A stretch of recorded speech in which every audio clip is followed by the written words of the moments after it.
Salut, je m'appelle David Thibault. Bonjour. Quel est ton métier? Moi, je suis mécanicien de véhicules légers. Et pourquoi as-tu choisi ce métier? Dans le fond, j'ai choisi le mécanicien de véhicules légers parce que quand j'étais petit, ma grand-mère m'avait offert une semaine dans un camp de karting comme ça, où j'ai pu, pendant une journée, travailler sur les petits moteurs, lesquels qui faisaient rouler les machines.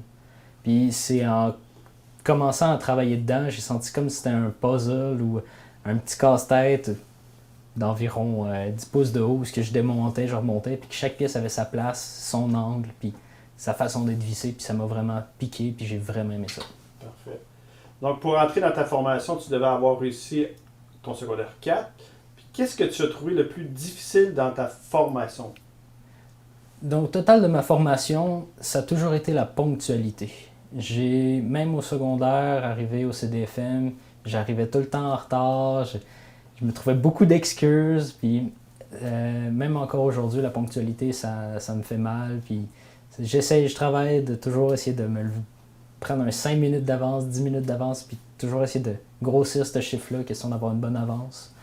Mais en tout et partout, la ponctualité, ça a été vraiment un challenge. Parfait. Qu'est-ce que tu as aimé le plus dans ta formation? Ma formation professionnelle, ça a été le contact avec les professeurs.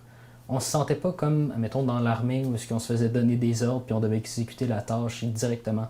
C'était vraiment comme un partenariat qu'on avait où on avait une tâche à exécuter, on se faisait expliquer comment la faire.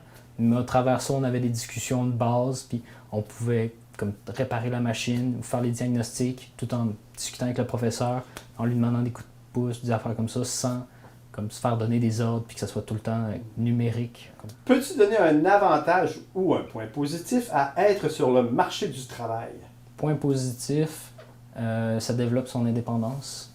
On apprend à devenir plus autonome, même si on a un patron par-dessus nous autres, veut pas.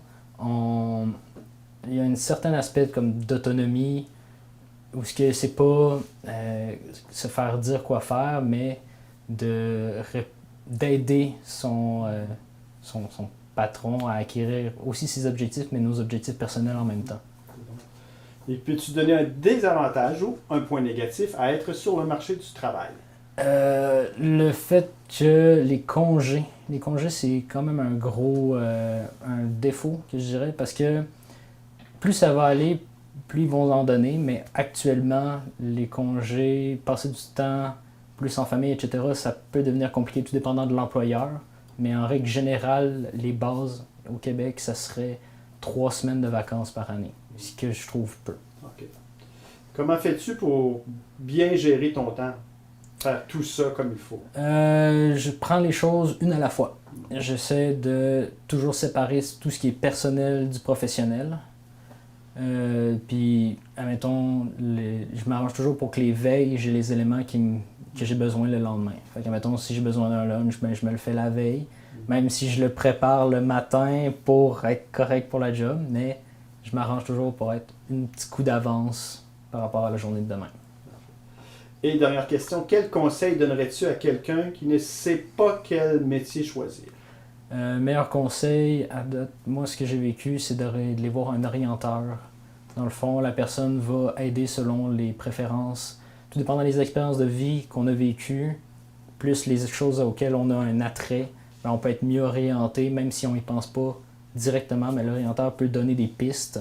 Puis après ça, on peut aller faire, mettons, des élèves d'un jour dans des écoles, comme j'ai fait au CFP de Neuchâtel pour mon cours en mécanique de véhicules légers. Merci beaucoup! Il n'y a pas de quoi.